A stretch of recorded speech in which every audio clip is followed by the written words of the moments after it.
komunitas pada agregat dewasa dengan penyakit kronis.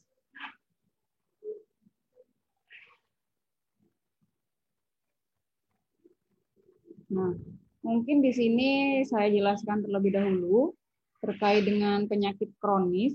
Di situ dikatakan bahwa penyakit kronis adalah suatu penyakit yang perjalanan penyakitnya berlangsung lama sampai bertahun-tahun, bertambah berat, menetap, dan sering kambuh. Ya, jadi kalau dari beberapa definisi yang dikatakan bahwa penyakit kronis ini sifatnya memang sudah berlangsung lama dan efek lebih lanjutnya biasanya dapat menyebabkan kematian. Ya, buatkan Mak Mimi susu. Mama masih mengajar. Enggak boleh gitu. Itu susunya ada.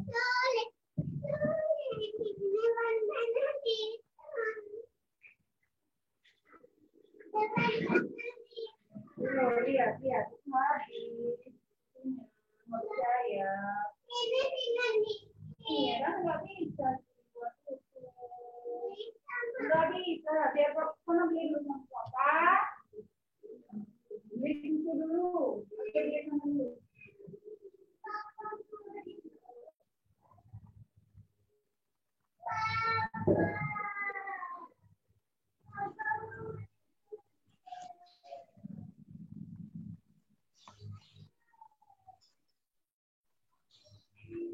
Kemudian di sini dikatakan bahwa contoh atau beberapa contoh penyakit kronis yang pertama kita ketahui adalah diabetes mellitus.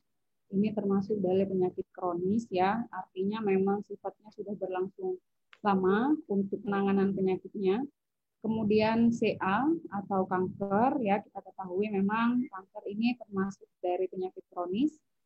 Lalu penyakit jantung. Penyakit jantung ini banyak jenisnya ya, mulai dari hipertensi, infark miokard dan lain semacamnya, itu kita golongkan menjadi penyakit jantung. Kemudian artritis. Artritis ini juga jenisnya banyak, ada gout artritis ya, kemudian juga ada artritis yang lain, ada banyak juga jenisnya, kita golongkan menjadi penyakit artritis atau peradangan pada sendi. Kemudian HIV atau AIDS. Sifatnya memang ini ada yang menular, ada yang tidak menular. Kalau penyakit yang tidak menular, mungkin dari nomor 1 sampai poin nomor 4, itu termasuk penyakit tidak menular. HIV AIDS ini tergolong penyakit menular. Ya, jadi beberapa contoh ini penyakit kronis yang umumnya terjadi atau angka prevalensinya itu cukup tinggi. Papa, ayo lah, Pak. Nggak bisa nggak beli susu dulu. Sama Papa kena beli susu. Mama masih ngajar, Le. Nggak boleh kayak gitu. Boleh sama Papa. Apanya yang nggak boleh?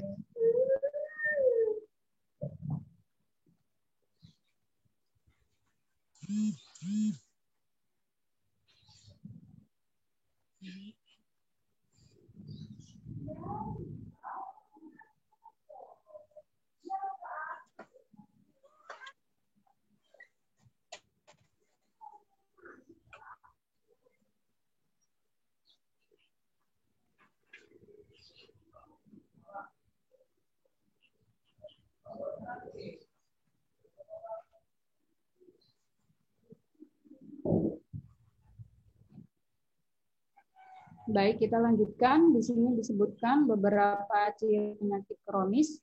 Yang pertama, sifatnya adalah progresif. Jadi progresif di sini perkembangannya itu biasanya akan semakin parah. Kemudian sifatnya menetap. Jadi setelah kejadian, ya misalkan pertama didiagnosis DM atau misalkan contohnya HIV atau misalkan juga contohnya tadi penyakit jantung. Itu biasanya dari mulai awal diagnosis dia sifatnya akan menetap, sulit untuk dihilangkan. Jadi saat seseorang sudah didiagnosis mengalami penyakit kronis yang sudah saya sebutkan tadi di awal, maka sulit untuk bisa sembuh total begitu, karena memang sifatnya biasanya butuh pengobatan yang memang menetap atau kita menyampaikannya adalah seumur hidupnya. Kemudian yang berikutnya sering kambuh, jadi hilang timbul. Contoh kayak misalkan hipertensi misalnya.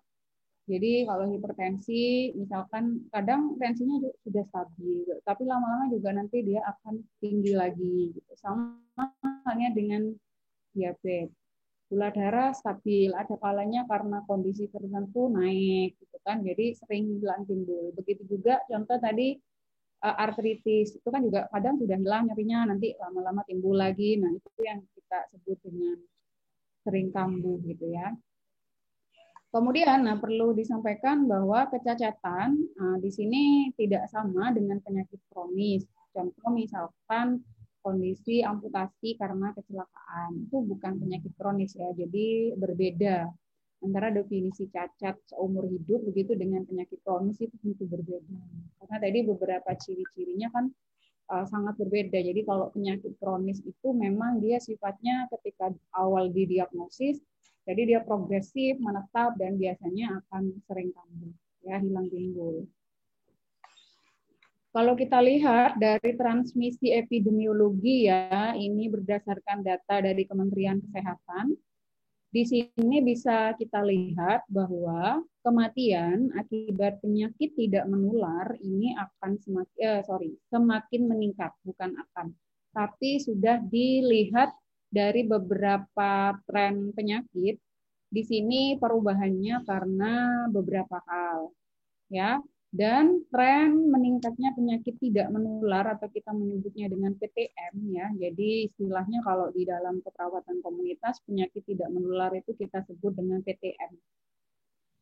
Tren meningkatnya PTM ini kemungkinan akan berlanjut seiring dengan perubahan perilaku masyarakat. Ya, jadi perilaku yang seperti apa? Perilaku hidup. Nah, contohnya misalkan pola makan dengan gizi tidak seimbang. Ini kalau kita lihat dari real ya fenomena. Kalau misalkan nanti kalian diminta untuk mencari fenomena ya, fenomena misalkan saat mau menyusun skripsi, sebenarnya tidak sulit untuk mencari fenomena itu.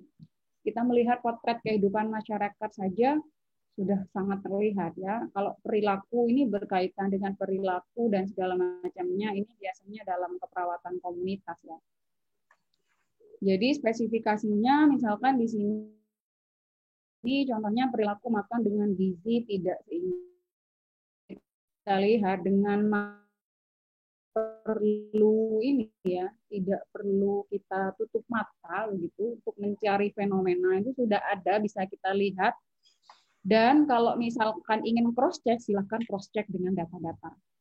Ya, data-data dari riset kesehatan dasar, data-data dari survei demografi kesehatan Indonesia, atau kita mengenalnya dengan SDKI, ya, data-data dari WHO. Nah, kalau misalkan apakah benar fenomena yang saya lihat itu sesuai dengan data-data yang dikeluarkan oleh institusi-institusi yang memang melakukan survei. Kalau kita lihat di sini perubahan perilaku makan dengan gizi tidak seimbang bisa kita lihat dengan kemudahan teknologi ya, di mana saat ini mungkin gizi ini orang-orang tidak terlalu mementingkan ya, sebagian besar tapi tidak semuanya. Karena mungkin barangkali kemudahan, contoh dengan membeli misalkan ya di restoran yang mungkin kita tidak tahu gizinya seperti apa.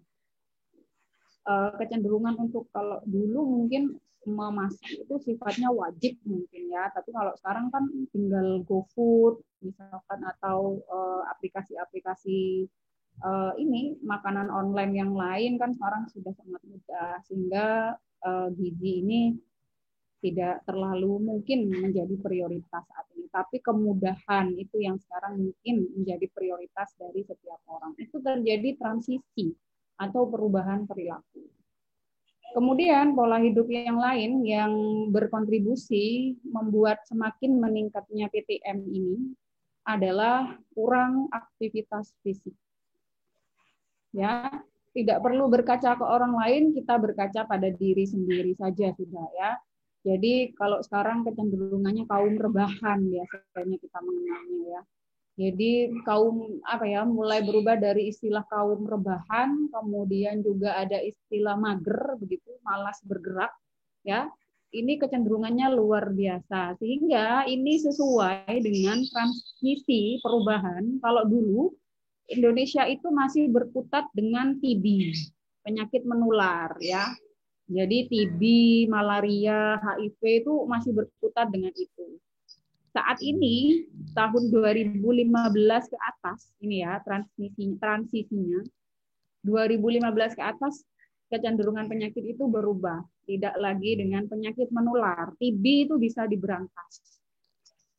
Cenderungnya berubah ke penyakit tidak menular. Ya, karena ini tadi transisi atau perubahan ini sesuai dengan perubahan perilaku. Aktivitas fisik yang menurun. Ini juga berdampak juga pada semakin meningkatnya obesitas. Ya, dulu teman saya ada yang meneliti tentang perilaku obes ini terutama pada remaja. Ya, ternyata memang kecenderungannya sesuai. Jadi sekarang kejadian obesitas pada remaja itu loh diajak apa itu? Ya namanya anak kecil yang nggak bisa nunggu lah. Jadi kurang aktivitas fisik ini juga berkontribusi terhadap semakin meningkatnya penyakit tidak menular. Salah satu tadi mungkin termasuk penyakit tidak menular yang kecenderungannya juga semakin meningkat tadi obesitas ya. Kemarin itu hasil penelitiannya ternyata sangat berkorelasi antara penurunan aktivitas ini dengan kejadian obesitas. Jadi waktu itu desain penelitiannya dia case control. Case control itu melihat ke belakang ya. Jadi anak-anak yang obes itu dilihat sama dia dipotret perilakunya selama beberapa tahun ini, dia potret menggunakan kuesioner itu apakah memang berkorelasi dengan obesitas itu tadi. Ternyata korelasinya sangat kuat ya dengan arah positif, artinya semakin rendah aktivitas fisiknya, maka kejadian obesnya itu akan semakin tinggi. Ya, itu adalah di dompet.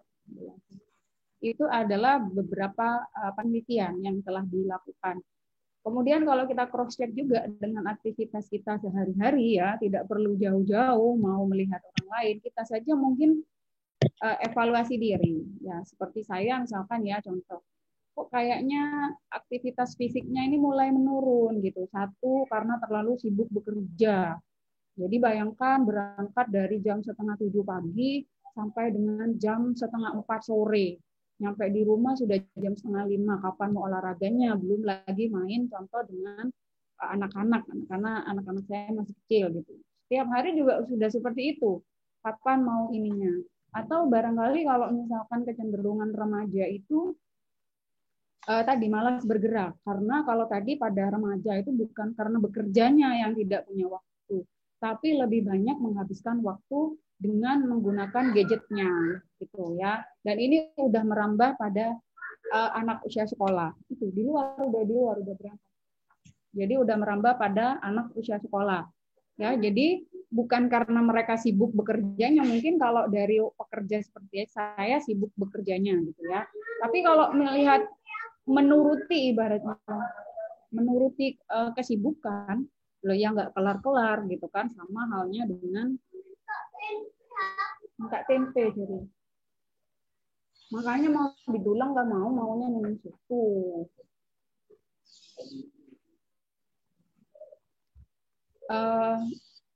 Kemudian saya juga berpikir kalau misalkan kita menuruti kesibukan yang tidak ada ujungnya tadi itu, ya kapan kita mau sehatnya gitu. Sehingga saya pun juga kadang evaluasi diri. Dengan demikian saya coba untuk menyusun gitu. Setiap hari minimal dalam waktu 10 menit saja saya itu harus beraktivitas fisik, yaitu berolahraga gitu ya. Karena saya juga tidak ngepel, tidak ini, jadi bagaimana caranya supaya saya beraktivitas fisik. Jadi mungkin ketika selesai sholat subuh gitu ya, saya coba untuk apa namanya, stretching, untuk senam. Kan sekarang banyak di YouTube itu kan, kita bisa download. Kalau saya download, saya masukkan flash disk, saya lihat di TV gitu kan. Jadi meluangkan waktu 10 menit saja, dan itu ternyata efektif ya. Jadi semua tergantung dari apa kemauan saja. Jadi bukan karena aduh sibuk nggak ada ini nggak ada ini. Jadi setiap hari setelah selesai sholat subuh, setelah selesai bersih-bersih dan lain semacamnya, saya coba untuk beraktivitas fisik. Karena dari evaluasi kok kayaknya ini ya awalnya jarang-jarang gitu, karena kan tidak pernah berolahraga gitu ya, udah lama sekali gitu kan, sehingga untuk bisa ini apa namanya ya, mencegah lah ibaratnya, apalagi sekarang kita ini berada dalam kondisi gelombang COVID kedua ini kan sekarang ya, kita ketahui di mana angka-angkanya tuh sudah semakin tinggi sekarang, lebih tinggi dari serangan dulu yang pertama ya kalau kita lihat update informasinya. Kemudian juga apa variannya itu jauh lebih berbahaya dibandingkan dengan yang pertama, sehingga kita dituntut untuk imunitas kita harus bagus gitu. Nah, salah satunya adalah dengan kalau aktivitas fisiknya hanya diam duduk saja, rebahan, main handphone saja ya, bagaimana kita bisa mau meningkatkan sistem imun gitu kan? Sehingga aktivitas aktivitas fisik ini menjadi sangat penting untuk kita lakukan. Ya, jadi saya selain mengajar nih, ibaratnya kita sharing, diskusi gitu, memberikan edukasi supaya ayo kita sama-sama sadar gitu kan, sadar. Kita ketahui bahwa akhir-akhir ini banyak sekali berita duka ya kan dari tenaga kesehatan. Kalian pun ini juga akan menjadi calon tenaga kesehatan. Kita pun tidak pernah tahu kapan COVID ini akan berlalu gitu kan. Kemarin mungkin sudah senang, sudah ini ya, euforianya sudah sangat tinggi, tapi ternyata ada gelombang serangan yang kedua. Ini persis seperti yang terjadi flu Spanyol itu, di mana masyarakatnya sudah lengah dengan prokes ya, protokol kesehatan, terjadilah gelombang yang kedua dan angka kematian, angka kesakitannya jauh lebih tinggi. Itu terjadi sekarang di negara kita, di Indonesia ini terutama ya. Karena kita ketahui sekarang dari rilisnya dari beberapa media begitu, negara kita ini sudah termasuk A1 ya, di mana A1 itu adalah kita disamakan dengan India, Filipina gitu ya. Di mana di situ beberapa penerbangan dan lain-lain itu sudah tidak diizinkan. Nah, itu dari kondisi itu kenapa aktivitas fisik ini menjadi sangat penting. Sudah banyak tenaga kesehatan kita itu angka kematiannya paling tinggi. Ya, nomor satu itu Indonesia, nomor dua itu Amerika Serikat. Amerika Serikat itu kalau Indonesia itu sampai 4,2%, itu sangat tinggi. Artinya 4,2% itu setiap harinya ada 4 nakes yang gugur dalam tugasnya untuk menangani COVID-19. Nah, jadi kembali lagi ke sini ya, pola hidup itu adalah hal yang sepele, tapi itulah yang salah satunya menjadi benteng kita, ya, benteng semua orang, terutama untuk apalagi di kondisi-kondisi seperti ini. Belum lagi ke kondisi penyakit tidak menular tadi itu, ya. Meskipun saya tidak ada apa namanya riwayat turunan penyakit tidak menular ini, tapi tidak ada salahnya kalau kita berperilaku hidup sehat. Ya, itu beberapa ini. Kemudian perilaku seperti merokok. Sekarang ini kan sudah bukan hal yang ini ya, bukan hal yang apa namanya, bukan hal yang luar biasa lagi, tapi sudah hal yang biasa kalau masyarakat itu merokok dan beberapa perilaku yang lain. Nah, kondisi-kondisi ini yang membuat semakin meningkatnya penyakit kronis. Dalam hal ini adalah penyakit tidak menular. Saya lebih fokusnya ya. Kalau kita lihat, nah ini dari tahun 1990 transisinya ya atau perubahannya, di sini 56% itu masih dikuasai oleh penyakit menular. Dulu tahun 1990 permasalahan Indonesia itu seperti yang sudah saya katakan tadi adalah TB. Kalau sekarang TB sudah tidak menjadi tren, ya. Jadi kalau dari hasil-hasil riset, ibaratnya dia itu sudah teratasi kalau untuk TB ini atau penyakit menular. Selain itu banyak sekali ya beberapa contoh penyakit menular selain TB. Kemudian cedera ini hanya 7% dan penyakit tidak menularnya ini 37%. Selebihnya cedera. Lalu di tahun 2000-an, nah ini tahun 2000-an ya, penyakit menularnya sudah dapat diturunkan 43%. Ya, cedera naik 8% dan penyakit tidak menular mengalami kenaikan 49% ini sudah. Ya, kemudian tahun 2010 berarti 10 tahun yang lalu. Ya, penyakit menular ini sudah bisa dipres oleh pemerintah 33%. Penyakit tidak menularnya tapi semakin mendominasi, lebih dari separuh 58%. Ya, di tahun 2010. Kemudian dilihat 2015 ini angka cedera semakin tinggi. Nah, makanya cedera ini juga menjadi topik yang kalau dilakukan penelitian itu, ini juga ada kakak kelas saya waktu dia S2, ini meneliti tentang cedera ini. Karena juga perubahan perilaku masyarakat ya, 13% ini semakin meningkat, kan berarti harus ditanyakan kenapa gitu kan. Karena kita ketahui dari 2015 ini transportasi kan sudah semakin mudah kita akses. Ya, kalau dulu mungkin orang punya sepeda motor itu susah. Kalau sekarang setiap kakak pasti punya gitu kan. Jadi kenapa cedera ini cenderung naik. Penyakit menular semakin turun, jadi setiap tahun ini semakin turun, tapi yang disayangkan penyakit tidak menularnya bukan semakin turun, tapi dia semakin tinggi. Ya, hanya turun 1% nih 2015, karena mungkin di 2010 pemerintah ini sudah concern menangani penyakit tidak menular, tapi turunnya hanya 1% saja. Ya, dan ini bukan penurunan yang signifikan sekali. Gitu. Jadi apa namanya?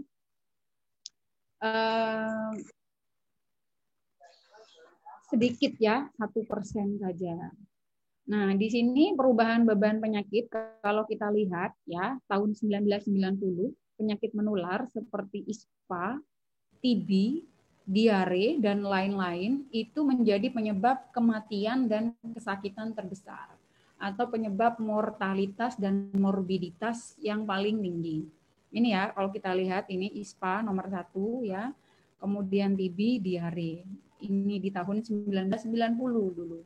Nah, tahun 2010 tadi sudah saya sampaikan PTM menjadi penyebab terbesar kematian dan kecacatan. Ya, contohnya di sini seperti stroke, kecelakaan, jantung, kanker dan diabetes. Ini pada tahun 2010. Ya, jadi ISPA ini turun sampai ke angka ini, ya, angka di nomor 9 ini ISPA-nya diturunkan.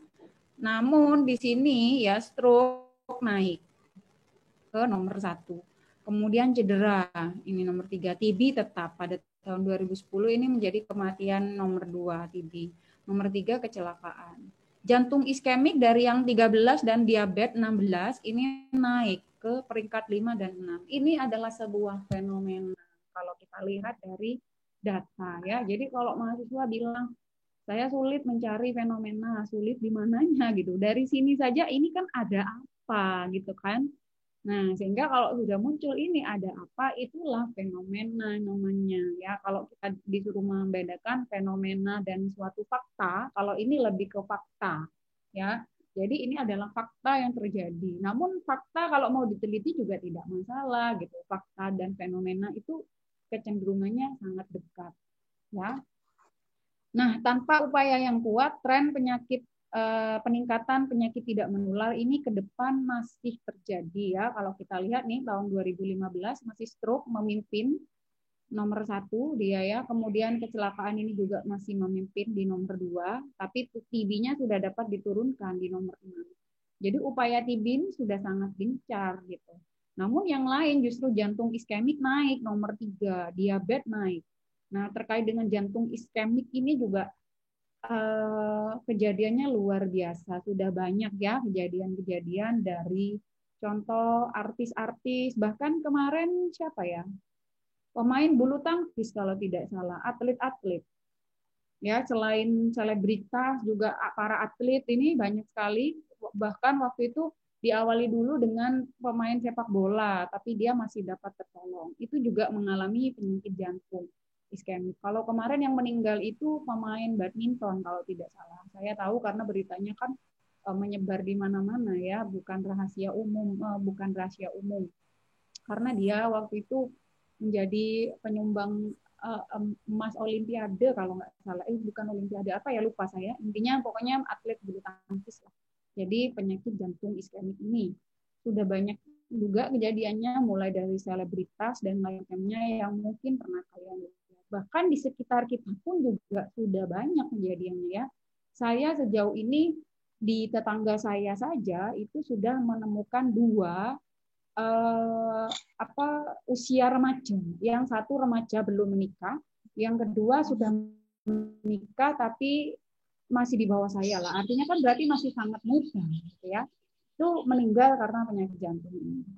Itu sudah 2 orang gitu ya, dan usianya masih relatif muda. Mungkin kalau yang baru ini baru seumuran kalian mungkin, atau justru adik kelas kalian mungkin ya. Jadi ya masih dalam usia muda. Sekarang sudah tidak ada korelasinya dengan usia. Semua bisa terkena untuk penyakit jantung ini.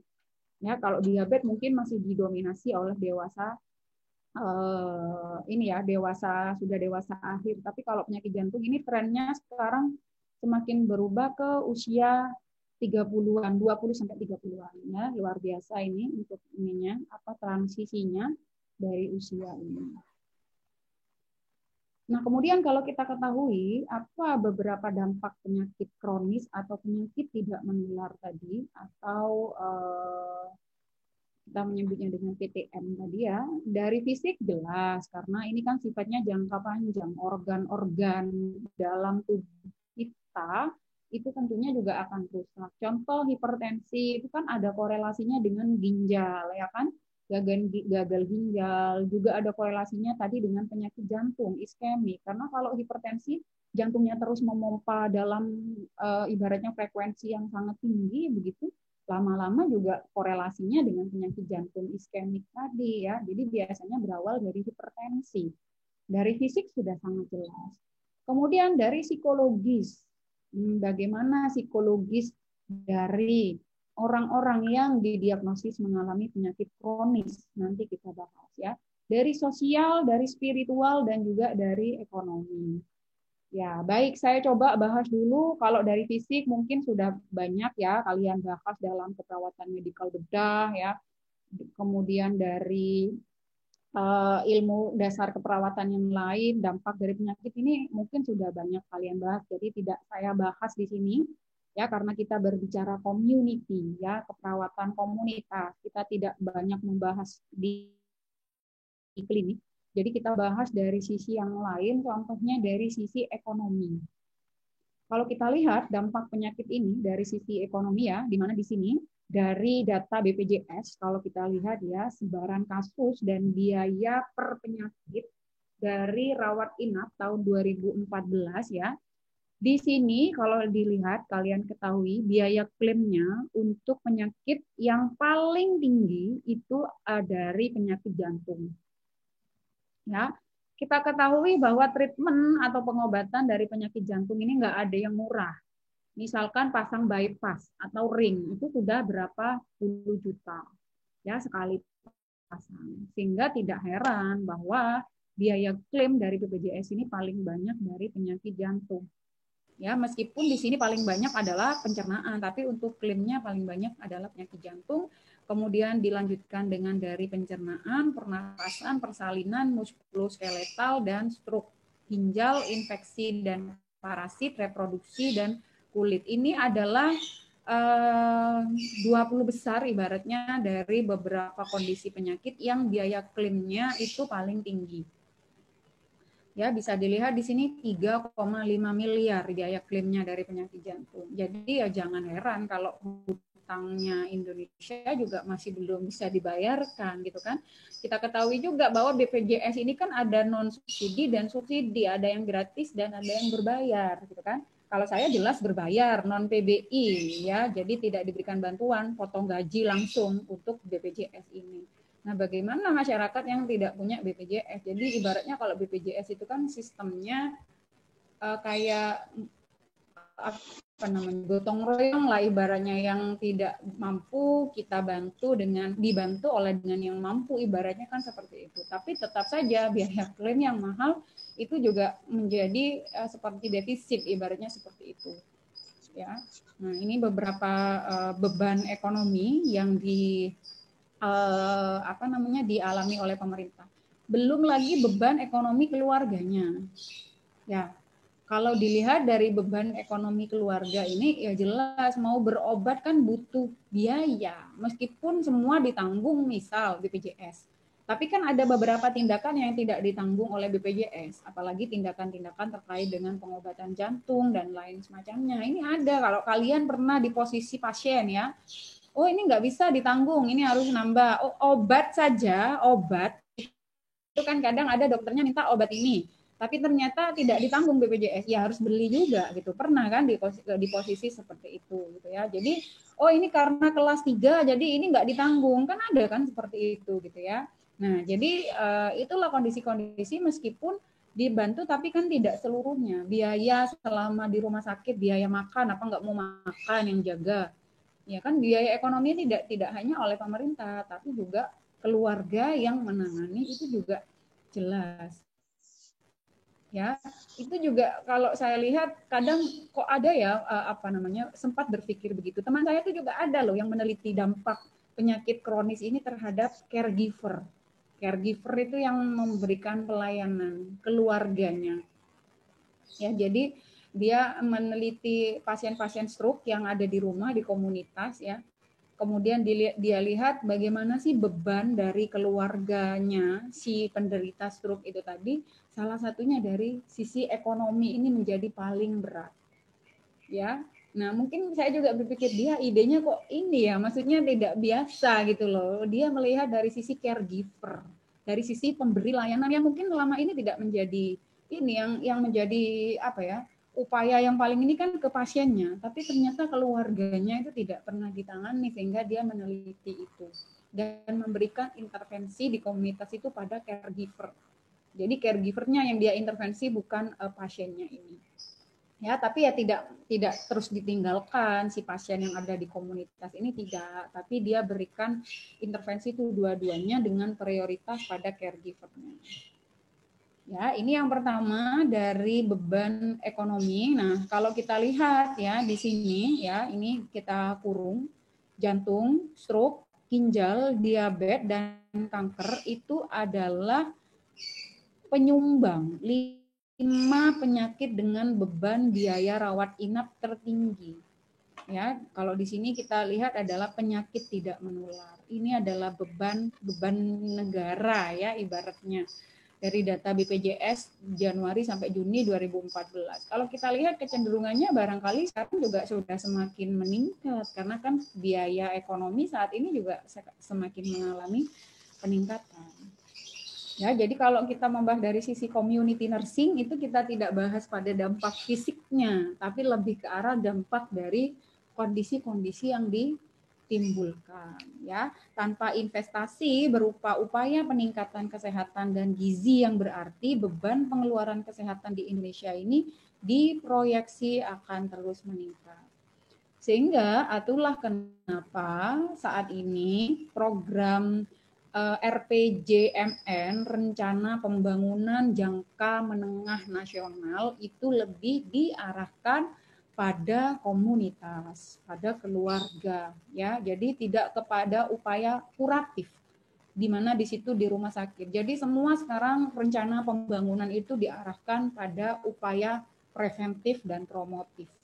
Ya, artinya berfokus pada community atau komunitas keluarga. Fokus dari rencana pembangunan dari pemerintah tanpa mengabaikan upaya kuratif dan rehabilitatif. Tapi ternyata tidak didukung oleh kesadaran masyarakat gitu ya. Jadi ya masih pemerintahnya juga udah gencar-gencar gitu upaya promotif preventif, tapi kalau kesadarannya menurun, kesadarannya itu tidak ada. Kalau dari beberapa teori ya, head belief, health promotion, itu salah satunya adalah kesadaran mereka itu akan menjadi sangat penting gitu.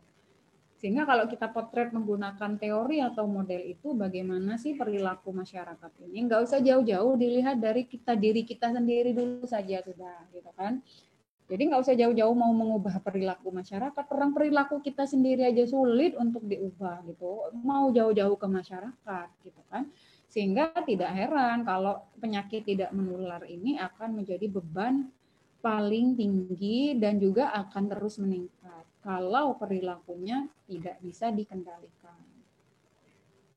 Ya, ini dari sisi beban ekonomi. Nah, kemudian yang lainnya di sini adalah beban dari psikologis. Kalau tadi kan ada banyak dampaknya ya, selain ekonomi ada, kita menyebutnya adalah psikologis. 42 dari 62 pasien kanker yang dirawat ini mengalami depresi. Ya, penyakit tidak menular lagi ini CA. Ya bisa kita bayangkan bagaimana kalau kita tidak dalam posisi keluarga, mungkin kalian tidak akan pernah merasakan. Tapi barangkali di antara yang hadir di sini pernah ada keluarga barangkali yang mengalami penyakit CA ini. Nah, bisa dibayangkan bagaimana depresinya. Karena dia butuh perawatan yang panjang, ibaratnya yang memang butuh kesabaran dalam tingkat waktu yang sangat lama gitu ya. Pengobatannya kan lama, kemoterapi, pembedahan dan lain semacamnya. 20 sampai 50% pasien penyakit kronis ini mengalami depresi. Ya, stres, depresi. Kemudian 40 sampai 90% pasien kanker yang depresi ini mendapatkan perawatan depresinya. Ini juga dari beberapa hasil riset, dari beberapa fenomena. Ya, kalau kalian mau memotret silahkan. Apakah memang betul orang-orang yang mengalami penyakit kronis itu mengalami stres atau depresi? Ya. Jadi silahkan bisa di cross check dari beberapa hasil riset atau mungkin dari beberapa fenomena-fenomena yang bisa kalian lihat. Nah, ini jadi dampaknya tadi kehilangan dan perubahan ya, kemudian dipengaruhi juga kemampuan pasien dan keluarga. Jadi bagaimana kemampuan pasien itu untuk bisa mencapai kondisi yang optimal atau melanjutkan atau menikmati hidup, ya semua dipengaruhi oleh kemampuan pasien dan keluarga gitu kan. Ada yang tidak peduli ya, atau semuanya pasti akan mati, ngapain juga misalkan contohnya ya. Ada beberapa yang masih seperti itu ya, masyarakat yang seperti itu. Nah, jadi semua itu tergantung dari bagaimana pemikiran mereka. Nah, kalau tadi ini penyakit kronis ya, dampak psikologis dan somatik. Nah, ada kan yang disebut dengan penyakit somatik. Jadi somatik itu kumpulan dari beberapa gejala. Kemudian dia seolah-olah mengalami itu padahal tidak gitu loh. Jadi kayak apa ya, seperti tidak ada tapi dia mengalami gitu. Jadi kayak parno kalau kita menyebutnya ya, penyakit somatik ini. Kalau dari sisi dampak psikologisnya ya, klien menjadi pasif, tergantung, kekanak-kanakan, merasa tidak nyaman, ya, bingung, dan merasa menderita. Ini biasanya awal ini, nomor 6 ini awal perilaku bunuh diri kalau dari keperawatan jiwa ya. Jadi merasa menderita atau tidak berdaya, tergantung, yang awalnya dia produktif gitu kan, kemudian dia tiba-tiba sangat tergantung posisinya, ya, apalagi ditambah copingnya dia tidak bagus. Nah, ini adalah dampak-dampak psikologis. Kalau kita lihat dari fenomena potret penelitian, itu akan menjadi sangat menarik ya. Jadi makanya kenapa saya bilang kalau dalam keperawatan komunitas untuk memotret fenomena itu bukan sesuatu hal yang sulit gitu. Kecuali mungkin kalau di klinik, di rumah sakit, mungkin kita masih butuh melihat. Tapi kalau di community, di keluarga terutama ini sangat banyak sekali, sangat luas bisa kita potret beberapa fenomena itu. Nah, kemudian dampak somatiknya tadi ya, jadi ditimbulkan oleh keadaan penyakitnya, seperti tadi yang sudah saya sampaikan ya. Jadi beberapa dampaknya ini pada gangguan seksual ya, karena kita ketahui mengalami penyakit juga mengalami perubahan penurunan fungsi seksualnya, juga pada dampak gangguan aktivitas, selain itu juga pada pemikirannya dia atau pada pikirannya, dampak somatik yang ditimbulkan. Nah, kemudian respon dari klien dan keluarga itu dipengaruhi oleh kepribadian dan kemampuan coping. Jadi orang yang copingnya memang bagus dalam menghadapi situasi, maka dia akan bagus gitu. Tapi coping tiap orang itu kan berbeda-beda ya. Kemudian pengalaman pribadi, tingkat keparahan penyakitnya, dan tingkat ketidakmampuan fisik. Semakin parah penyakitnya, biasanya akan semakin responnya akan semakin tidak adaptif ya. Kemudian semakin parah ketidakmampuan fisik yang dialami, juga respon kliennya juga akan semakin tidak adaptif biasanya seperti itu. Kemudian kalau respon keluarganya bagaimana? Jadi arti penyakit bagi klien dan keluarga. Ada yang menganggap memang penyakit itu membahayakan. Contoh saat ini saja misalkan kondisi COVID. Ada yang menganggapnya tidak ada gitu kan. Ada yang beranggapan bahwa seperti kita mungkin yang memahami gitu ya, itu adalah penyakit menakutkan sehingga kita harus menjaga protokol kesehatan, menghindari semuanya yang berkaitan dapat menularkan. Tapi juga ada beberapa keluarga yang menganggapnya ya sudah, itu adalah kondisi penyakit yang biasa saja gitu kan. Jadi respon tiap keluarga ini tergantung dari ini. Kemudian kualitas hubungan klien dan keluarga, ya. Semakin jelek kualitas hubungannya juga apa ya, kemampuan keluarga, kalau ada keluarga yang sakit itu ya juga pasti akan abai gitu kan. Tapi semakin bagus hubungan antar keluarganya, ini juga pasti akan semakin aware gitu ya kalau ada keluarganya yang sakit. Usia dan tahap perkembangan, kekuatan dan coping, kemudian tahap siklus kehidupan keluarga. Maksudnya adalah kalau udah pengalamannya, siklus kehidupannya itu sudah pada usia yang memang sudah matang, akan berbeda kan responnya dengan keluarga yang mungkin masih baru gitu kan, masih awal, akan berbeda. Nah, sehingga di sini kalau di keperawatan komunitas, kita berbicara asuhan keperawatan, kalau tadi kita sudah membahas secara konsep dan melakukan pengkajian secara umum ya, terkait dengan dampak-dampak dari penyakit tidak menular, terutama tadi yang kita bahas. Berikutnya, kalau dalam proses keperawatan kan kita akan melaksanakan intervensi. Nah, kalau dalam keperawatan komunitas, dalam memberikan intervensi, kita perlu melihat program-program dari pemerintah, ya, program Kemenkes yang diselenggarakan di komunitas itu seperti apa dalam pembangunan kesehatan. Sehingga kalau dalam keperawatan komunitas, intervensinya itu general, tapi general itu bagaimana kita optimalkan di komunitas. Ya, nah kalau kita lihat program Kemenkes di sini, ya kita kaitkan dengan tadi rencana pembangunan jangka menengah nasional tadi atau jangka panjang nasional RPJMN, RPJMP tingkat nasional. Kita lihat ya, tadi sudah saya sampaikan bahwa kalau dari programnya Pak Jokowi di Kabinet Indonesia apa namanya yang kedua, jilid 2 ya mungkin ya, saya lupa, intinya lanjutannya dari yang dulu lah. Kalau ini dulu pencetusnya ada nawacita, kita menyebutnya ya 9 agenda prioritas, salah satunya agenda kelima. Kalau saya lihat di agenda yang baru saat ini tetap ada, jadi meningkatkan kualitas hidup manusia Indonesia ini, salah satunya dengan program Indonesia Sehat. Ini yang kita sedang laksanakan sampai dengan saat ini. Ya, di mana di sini dicetuskan program paradigma sehat dengan penguatan pelayanan kesehatan, perubahan paradigma, dan peningkatan jaminan kesehatan. Kita ketahui kemarin ya bahwa jaminan kesehatan, BPJS dan lain-lain ini ditingkatkan untuk sasarannya begitu. Kemudian paradigma di sini adalah perubahan paradigma terutama perilaku ya ke arah PHBS, perilaku hidup bersih dan sehat, sehingga di sini kalau pada daerah-daerah khusus ya biasanya ini di pedalaman DTPK ini ada namanya program Nusantara Sehat. Kalau di daerah-daerah lain ini adalah program kesehatan prioritas. Maksudnya daerah-daerah lain ini memang yang sifatnya sudah modern gitu, yang memang tidak menjadi perhatian khusus. Ya, ini ada program Nusantara Sehat. Ini dulu waktu saya masih residensi spesialis, banyak sekali mahasiswa S1 yang mengikuti program Nusantara Sehat ini.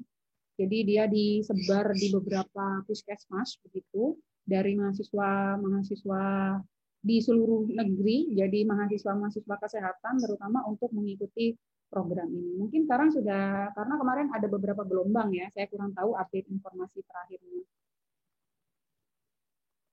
Jadi dari beberapa program ini, kita mengenal dari program Indonesia Sehat tadi itu, yang pertama paradigma sehat tadi ini ya, jadi di sebelumnya ini kan sudah saya sampaikan, ada paradigma sehat. Paradigma sehat itu yang seperti apa? Jadi melalui program-program promotif preventif tadi ya, lalu pemberdayaan masyarakat. Kalau dalam keperawatan komunitas ada 4 strategi ya dalam memberikan intervensi. 4 strategi itu yang pertama adalah edukasi, ya, kemudian yang kedua adalah pemberdayaan masyarakat, yang ketiga itu adalah intervensi prioritas, dan yang keempat itu adalah kemitraan. Nah, pemberdayaan masyarakat ini merupakan salah satu strategi intervensi dalam keperawatan komunitas. Ya, pemberdayaan masyarakat ini banyak intervensinya. Jadi ini adalah ibaratnya adalah rumah besarnya gitu ya. Di bawahnya itu intervensinya banyak. Karena saya waktu residensi spesialis dulu menggunakan pendekatan ini, pemberdayaan masyarakat, tapi di situ masyarakat sekolah. Karena saya waktu itu bidang darabnya atau agregatnya adalah anak usia sekolah. Ya, jadi melalui pemberdayaan masyarakat, kalau promotif preventif ini tadi melalui edukasi biasanya ya. Jadi edukasi yang gencar. Sekarang edukasi ini sudah banyak sekali yang mengembangkan gitu ya.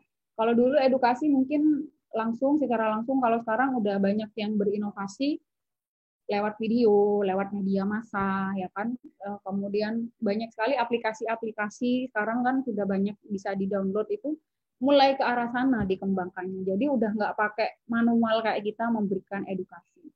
Ya, udah mulai dikurangi itu karena sekarang udah era digital ya, di mana semua masyarakat sudah bisa mengakses teknologi gitu. Nah, sekarang udah kecenderungannya biasanya riset-riset itu ya, kayak kalau saya lihat riset-riset yang didanai itu upaya promotif preventif ini udah bukan pakai metode ceramah tanya jawab begitu, tapi lebih ke arah memanfaatkan teknologi. Udah banyak kayak kemarin itu ada contoh, saya membimbing mahasiswa itu pernah dia menciptakan ini alat dengan mahasiswa teknik begitu untuk mendeteksi tumbuh kembang balita. Ya, jadi di Posyandu itu udah nggak pakai ini lagi, tinggal memasukkan data lah ibaratnya di Android-nya itu masuk nanti status gizinya ketemu gitu ya. Itu pakai sistem, dia pakai aplikasi. Itu salah satu contoh. Lalu kalau misalkan dia begini, terus edukasinya tuh apa? Tinggal pencet. Jadi ada tindak lanjutnya. Misalkan, oh ini kok status gizinya kurang, tinggal pencet apa intervensinya. Udah, ya itu yang diberikan edukasi. Jadi nggak perlu minimalisir. Tadi memanfaatkan teknologi ya, itu beberapa penelitian, beberapa inovasi yang dilakukan terutama oleh mahasiswa ya. Saya berbagi saja, barangkali bisa menginspirasi. Kemudian, nah ini penguatan Yankes ya, peningkatan akses terutama pada fasilitas kesehatan tingkat pertama ya. Jadi oleh pemerintah, kenapa kalau kalian lihat sekarang banyak dibangun pustu itu kan, supaya akses masyarakat itu lebih mudah, tidak jauh, ibaratnya seperti itu. Itu salah satu upaya pemerintah. Kemudian optimalisasi sistem rujukan. Jadi benar-benar dioptimalkan. Kalau memang betul-betul tidak sakit, tidak dirujuk ya, atau sistem rujukannya itu dipermudah gitu. Jadi selama bisa ditangani di FKTP, di fasilitas kesehatan tingkat pertama, tidak perlu ke rumah sakit. Ini sudah diterapkan kalau saya lihat di Thailand ini seperti itu ya. Jadi kalau nggak memang kriterianya itu tidak perlu ke rumah sakit ya tidak perlu. Supaya tadi upaya kuratif itu tidak terlalu tinggi. Kan kalau kita sudah di rumah sakit beban tadi biayanya itu kan akan berbeda gitu ya, sudah berbeda. Nah, jadi kalau misalkan memang tidak ini banget, tidak ke rumah sakit selama masih bisa ditangani di FKTP. Kemudian pendekatan continuum of care. Continuum of care itu pendekatannya dari mulai ibu hamil sampai dengan lansia. Artinya berkelanjutan, ya tidak terputus saja. Kemudian intervensi berbasis risiko atau kita mengenalnya dengan health risk. Jadi sebelum itu terjadi, maka kita harus sudah memberikan intervensi terlebih dahulu. Itu namanya intervensi berbasis risiko. Sekarang intervensi berbasis risiko ini tidak hanya di pemerintahan saja.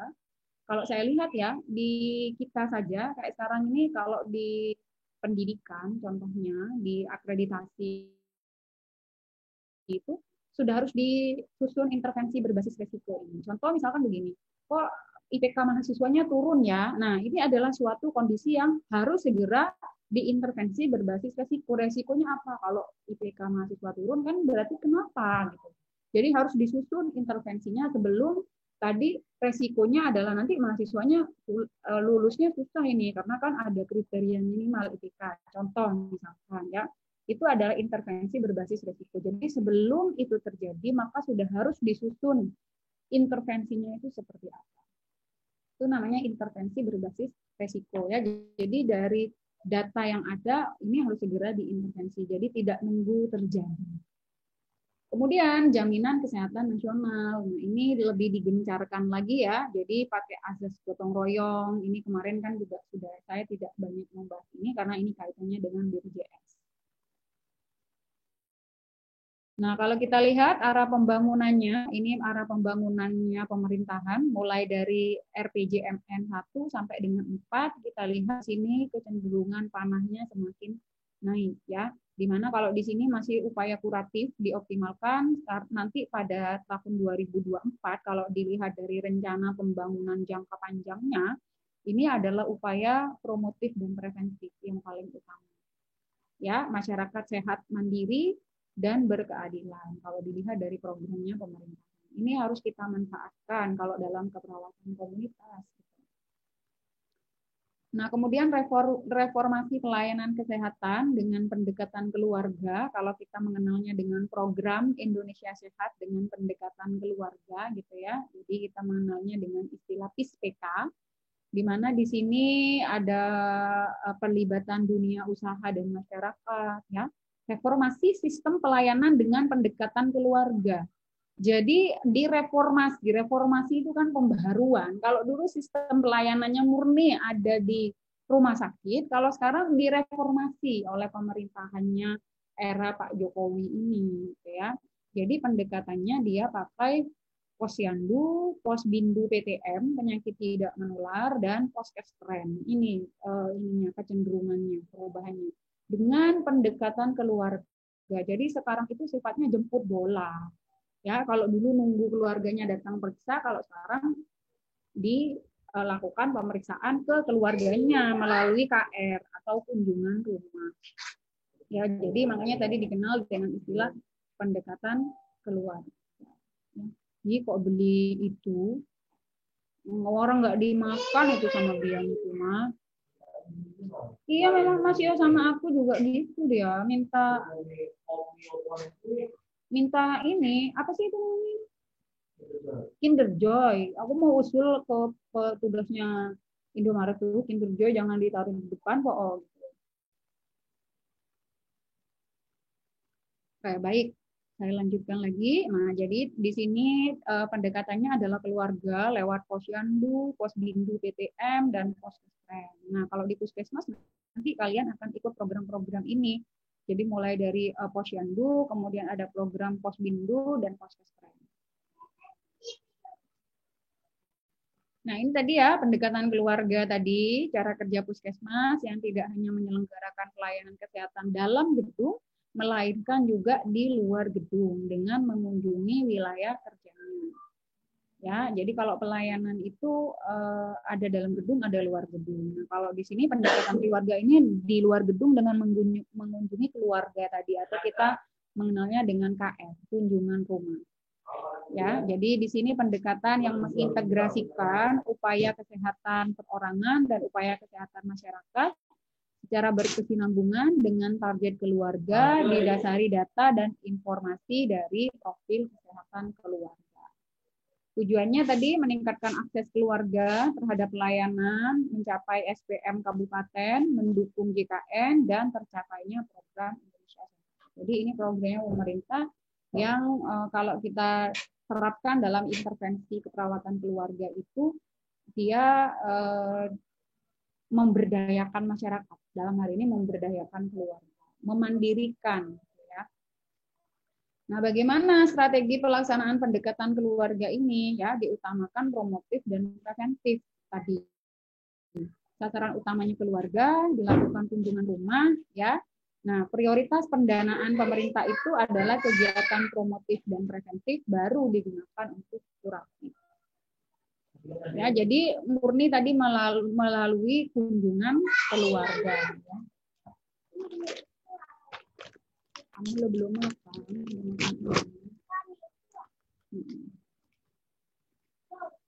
Jadi kunjungan keluarga ini untuk menindaklanjuti pelayanan kesehatan dalam gedung tadi di puskesmas terutama ini ya.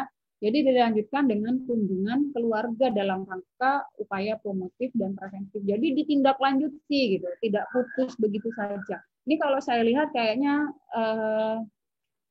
hampir sama dengan di Thailand. Kalau saya lihat waktu mendampingi mahasiswa ini SE, student exchange di Thailand itu mereka sistem penerapannya seperti itu ya. Jadi saat berobat di puskesmas, jadi kalau di sana itu apa namanya ya, puskesmas itu lupa saya namanya, ban kampea atau apalah ibaratnya begitu.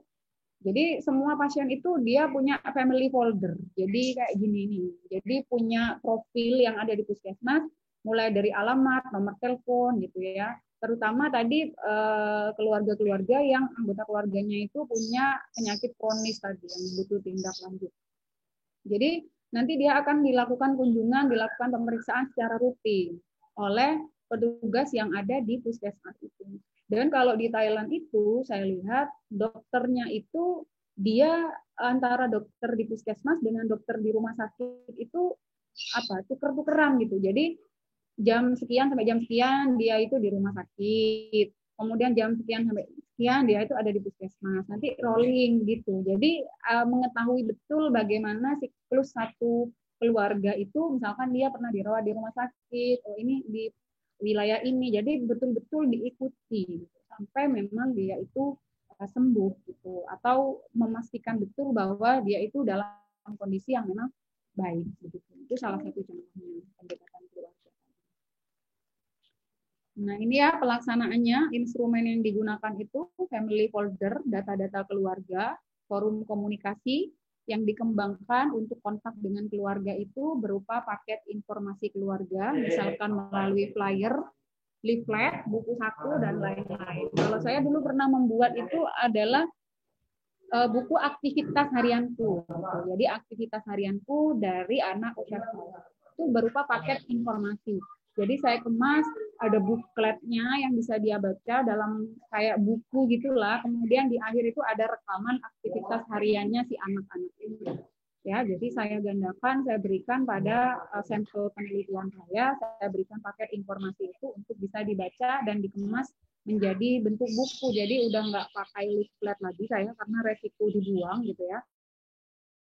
Kalau dikemas jadi satu buku ternyata lebih efektif. Dan sampai sekarang masih banyak yang menyimpan, jadi karena saya menyimpan kontaknya anak-anak masih sering komunikasi, masih ada di rumahnya masing-masing. Mungkin kayak dianggap kenang-kenangan gitulah ibaratnya. Kemudian forum komunikasi untuk kontak dengan keluarga melalui kunjungan rumah ya, kemudian FGD melalui Dasawisma. Jadi Dasawisma itu 10 kakak yang berkumpul dari satu wilayah gitu, dari PKK misalnya. Jadi memanfaatkan PKK yang ada di wilayah masing-masing itu FGD gitu ya. Kemudian konseling di UKBM. Jadi konseling saat kegiatan posyandu, saat kegiatan posbindu ya. Kemudian forum-forum yang sudah ada di masyarakat seperti majelis taklim. Makanya kita masuknya di situ. Jadi tidak harus dengan KR satu-satunya tadi, kunjungan rumah itu satu-satunya, tapi juga kita memberikan intervensinya itu lewat FGD. Nah, FGD ini misalkan ada kegiatan PKK, jadi kita manfaatkan gitu ya. Kemudian forum-forum seperti tadi majelis taklim ya, pengajian itu adalah forum komunikasi yang bisa digunakan oleh petugas kesehatan dalam memberikan intervensi di komunitas. Ya, kemudian keterlibatan tenaga dari masyarakat sebagai mitra dari puskesmas ya, seperti kader posyandu, kader posbindu. Nah, ini dilibatkan. Jadi kalau kalian melakukan intervensi nanti di komunitas, jangan ditinggalkan ini, karena ini adalah key person ya di masyarakat. Tanpa ini kita akan kesulitan, tanpa kader-kader ini. Kemudian pengurus organisasi, PKK, Karang sampai Karang Taruna, itu juga dimanfaatkan betul supaya nanti intervensi kita di komunitas itu mudah. Jadi melibatkan beberapa unsur itu, jangan sendiri. Kalau kita bisa melibatkan mereka-mereka ini berarti negosiasi kita itu bagus. Negosiasi nafas itu bagus melibatkan masyarakat. Sana Pak, minta sama. Nah, ini dengan pendekatan keluarga tadi harapannya 12 indikator keluarga sehat itu ini nih makanya. Buat sama-sama minta. Oh, udah itu loh ditunggu. Sabar Pak. Oh, belum matang. Ditunggu dulu kan masih dimasak. Oke. Nah, terus mau diapakan? Belum matang kok udah mau dimakan. Tunggu dulu. Iya, tunggu sampai mati. Gitu. Ya, ini adalah 12 indikator keluarga sehat ya, nomor 1 sampai dengan 12. Nanti kalian bisa cari-cari sendiri. Salah satunya kalau kaitannya dengan penyakit kronis adalah yang nomor 7 ini salah satunya. Penderita hipertensi berobat teratur, dan nomor 8 juga bisa gangguan jiwa berat diobati dan tidak ditelantarkan, keluarga tidak ada yang merokok dan lain sebagainya. Ini program prioritasnya tadi ya, mungkin nanti bisa dilihat sendiri dari program ini dari 2015 sampai 2019 tadi. Kemudian yang berikutnya program prioritas ini penurunan AKI-AKB, perbaikan gizi, pengendalian penyakit menular, dan pengendalian penyakit tidak menular. Ini yang saya buat ini, yang sedang kita bahas sekarang. Jadi penyakit tidak menular ini menjadi salah satu program prioritas dari pemerintah. Selain penurunan AKI-AKB, perbaikan gizi, pengendalian penyakit menular, dan poin yang ketiga adalah penyakit tidak menular, ya, seperti hipertensi, DM, obesitas, dan kanker. Ini adalah yang diprioritaskan. Ya, melalui prevensi primer, sekunder, dan tersier. Ini kemarin sudah saya bahas ketika membahas strategi keperawatan komunitas. Jadi kalau di komunitas itu kan ada prevensi primer, ada prevensi sekunder, ada prevensi tersier. Jadi kalau prevensi primer itu biasanya upaya promosi, ya, promosi kesehatan. Contohnya melalui edukasi, ya, perlindungan spesifik. Perlindungan spesifik ini contohnya adalah imunisasi atau vaksin. Ya, ini perlindungan spesifik. Jadi specific protection dan health promotion. Itu contoh prevensi primer. Sekali lagi saya ulangi, untuk prevensi primer dalam perawatan komunitas itu salah satu contohnya adalah edukasi, ya, kemudian imunisasi atau health protection ini tadi, specific protection. Kalau prevensi sekunder ini contohnya adalah diagnosis dini dan treatment dengan segera. Treatment yang tepat, treatment segera itu salah satu contoh prevensi sekunder. Ya, dan juga diagnosis dini. Kalau prevensi tersier contohnya adalah membatasi kecacatan dan upaya rehabilitasi. Jadi dia sifatnya sudah tersier memang pada kondisi masyarakat yang memang membutuhkan pelayanan rehabilitasi untuk mencegah kecacatan. Ya, yang dikurung ini adalah yang menjadi prioritas paradigma sehat. Ya, jadi prevensi primer dan prevensi sekunder ini sangat match sekali di dalam keperawatan komunitas menggunakan teori ini. Jadi kalau menurut Betty Newman itu prevensi primer dan sekunder itu adalah garis terluar untuk melindungi core atau inti atau komunitas. Ya, melalui tindakan ini. Jadi melalui prevensi primer dan sekunder. Lalu edukasi, lalu perlindungan yang spesifik seperti imunisasi, ya, kemudian screening, ya, diagnosis dini ini salah satu contohnya screening, kemudian treatment dengan segera kalau ada yang sakit itu salah satu prevensi sekunder. Ini yang terakhir, jadi pendekatan continuum of care itu yang seperti apa, berkesinambungan dan terhadap seluruh tahapan siklus hidup manusia. Kalau kita lihat dalam keperawatan komunitas ini adalah area kita, mulai dari pus dan wus, pasangan usia subur, pria usia subur dan wanita usia subur, ya. ibu hamil dan ibu menyusui, ini beberapa prioritasnya. Status gizi,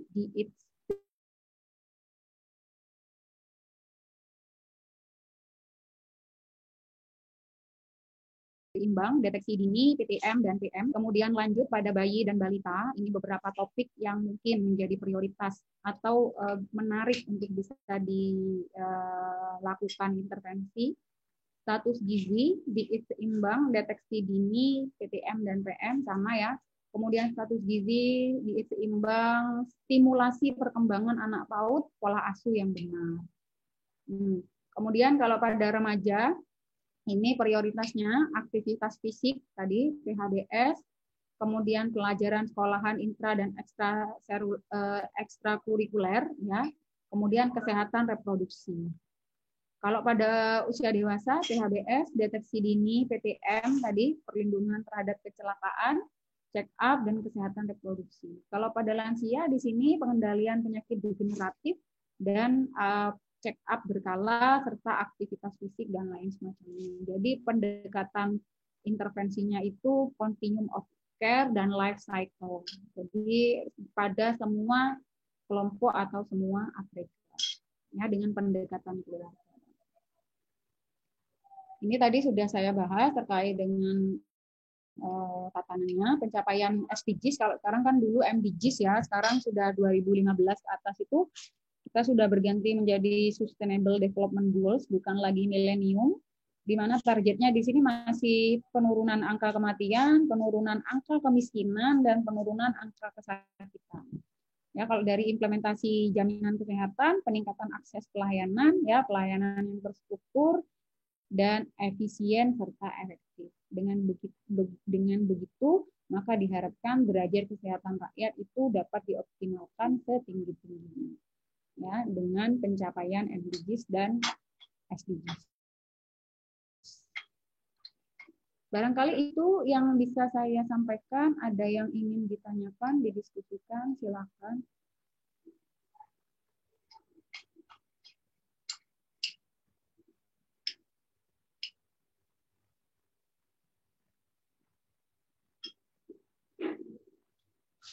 Silakan kalau ada yang ditanyakan, didiskusikan. Saya sudah selesai sampai akhir. Tidak hujan.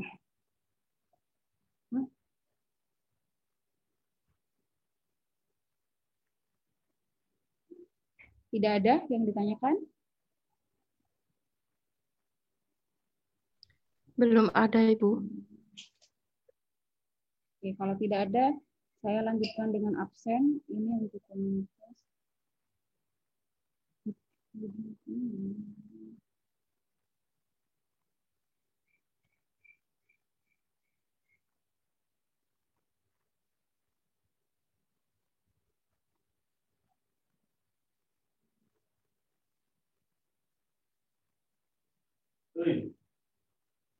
Ganteng. Ganteng.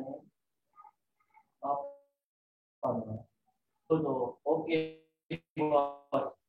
Kemana, bos? Enggak mau selesai. Enggak.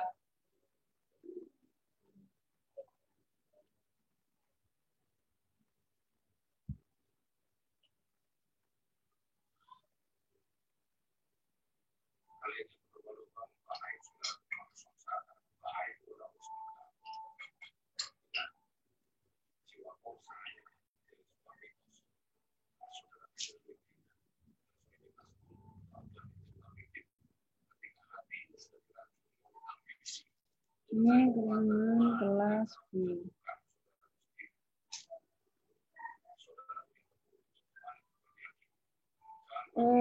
Nuriatul Nisfil ada? Nuriatul Nisfil tidak ada.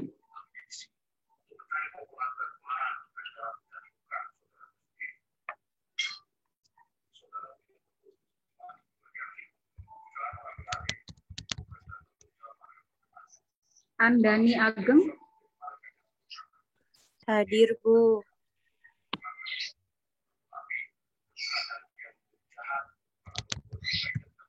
Miftahul Arif Ada, Bu. Erni Dwi, Hadir, Bu.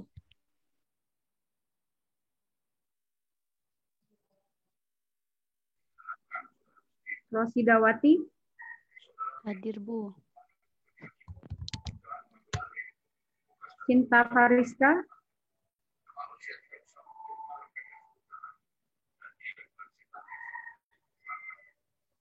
Cinta Fariska,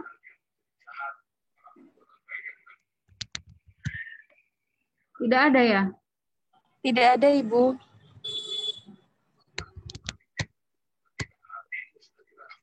Pak Izatus, Ada, Bu. Inayatus, Ada, Ibu. Dwi Rasti, Hadir, Bu. Rumaisya, Hadir, Bu. Rusmiati, Hadir, Bu.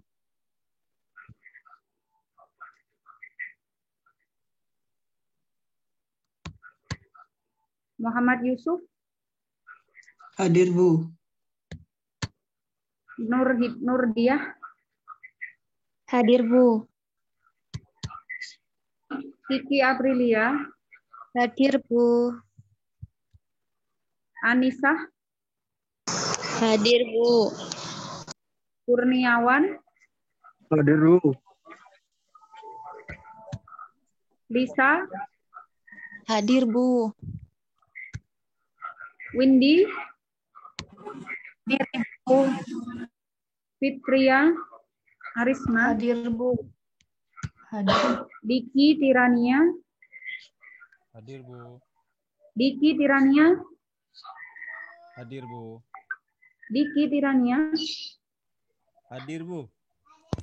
tidak ada ya? Ada, Bu. Enggak nyaut. Mutimatur, Hadir, Bu. Sofiatun, Hadir, Ibu. Fauzi, Hadir. Fauzi, Hadir, Bu. Intan, Mahrisa, Hadir, Bu. Novianti, Hadir, Bu. Delila, Hadir. Medi Berlian, Hadir, Bu.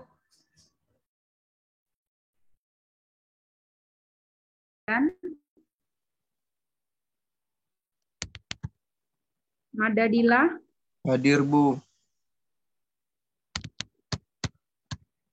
Trihari Laksono, Trihari Laksono. Ini banyak tidak hadirnya ya, Trihari Laksono. Kayaknya dia nggak bisa ikut UAS. Ya. Sepertinya Dari 9 kali pertemuan dengan saya, dia baru hadir 3. Enggak, baru kemarin.